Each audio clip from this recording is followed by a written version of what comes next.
नमो बुद्धाय। जय भीम। मैं राष्ट्रीय अम्बेडकर महासभा सामाजिक संगठन की ओर से आप सभी लोगों को नमो बुद्धाय, जय भीम, जय संविधान आप सभी से मैं साझा करना चाहता हूं कि आइए हम लोग राष्ट्रीय अम्बेडकर महासभा के उद्देश्य पर बातचीत करें और बाबा साहब के सपनों का भारत बनाने के लिए जो बाबा साहब ने शिक्षा से लेकर के पानी पीने, पढ़ाई करने और इस देश के संसद पर जाने के लिए, अपना शासक बनने के लिए बातें रखा था। और जीवन भर बाबा साहब डॉक्टर बी आर अम्बेडकर दलित, पिछड़े, बहुजन और आदिवासी अल्पसंख्यक समाज के लिए सदैव लड़ते रहे। धन्य है बाबा साहब डॉक्टर बी आर अम्बेडकर, जिनको हम लोग प्रत्येक दिन भी याद किया जाए, यानी 365 दिन भी याद किया जाए, तो ऐसे महापुरुष के आज भी हम लोग ऋणी हैं और बाबा साहब के हम लोग अनुयायी हैं।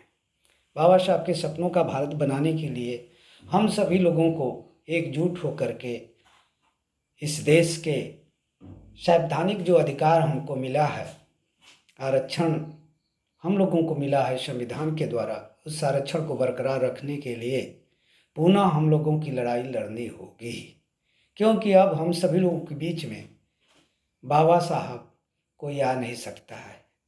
वह बाबा साहब थे जिन्होंने हम लोगों को पानी पीने, पढ़ाई करने, नौकरी करने, रोजगार करने, सड़क पर चलने के लिए आज़ादी दिया था। ऐसे बाबा साहब के विचारधाराओं को हम सभी लोगों को गांव-गांव पहुंचाने के लिए मेहनत से काम करना होगा, तभी हम सच्चे बाबा साहब के अनुयायी हो सकते हैं। बाबा साहब की 22 प्रतिज्ञाओं को भी अमल करने की ज़रूरत है। आज हम लोग बाबा साहब की 22 प्रतिज्ञाओं को निश्चित रूप से अमल करें तो निश्चित हमारा उद्धार हो सकता है, हमारी आर्थिक मजबूती हो सकती है।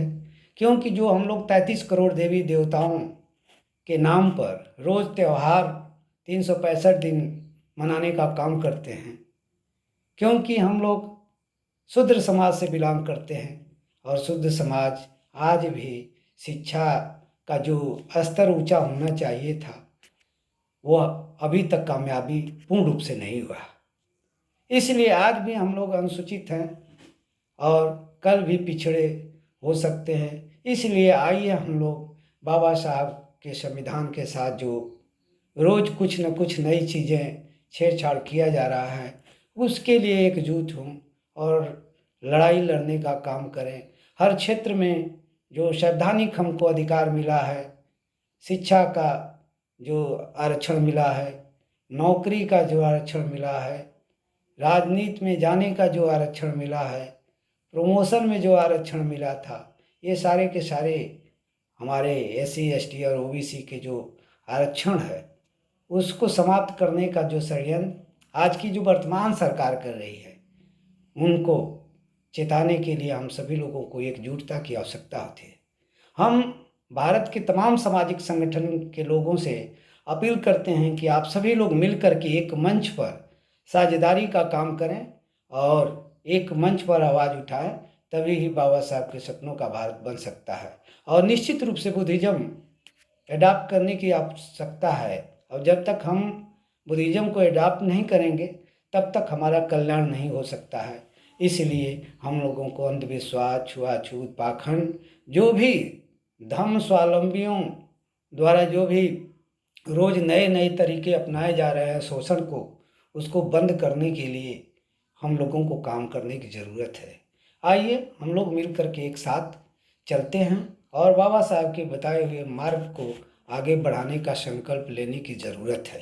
अभी अभी 26 नवंबर को संविधान दिवस का कार्यक्रम होने हैं। उस संविधान दिवस में हम सभी लोगों को बढ़ चढ़ करके गांव-गांव तक संविधान के बारे में बताने का काम करना चाहिए। लेकिन अभी हम लोग बहुत ही पिछड़े हैं। हमारे समाज में जो पढ़े लिखे लोग हैं, जो बुद्धिजीवी हैं, जो डॉक्टर हैं, इंजीनियर हैं, वकील हैं, जज हैं, कलेक्टर हैं, उनको भी आगे आने चाहिए। और बाबा साहब ने कहा था, पे टू सोसाइटी की बात किया था। जिस तरह से सभी धर्म के लोग अपने अपने धर्म को आगे बढ़ाने के लिए पे टू सोसाइटी की बात करते हैं, मंदिर बनाते हैं, मस्जिद बनाते हैं, गुरुद्वारा बनाते हैं, उस तरह से हम लोगों को भी बौद्ध धर्म का प्रचार प्रसार करने के लिए बौद्ध धर्म का निर्माण करना चाहिए। लेकिन हम लोग आज भी पिछड़े हैं, कल भी पिछड़े रहेंगे। इसलिए हम लोग कल को पिछड़े न रहने के लिए आइए हम लोग एकजुट होकर के आवाज़ लगाएं और इस बाबा साहब के सपनों के, बाबा साहब के आंदोलन को आगे बढ़ाने के लिए उनकी विचारधारा को आगे ले चल करके गांव-गांव पहुंचाने का कष्ट करें।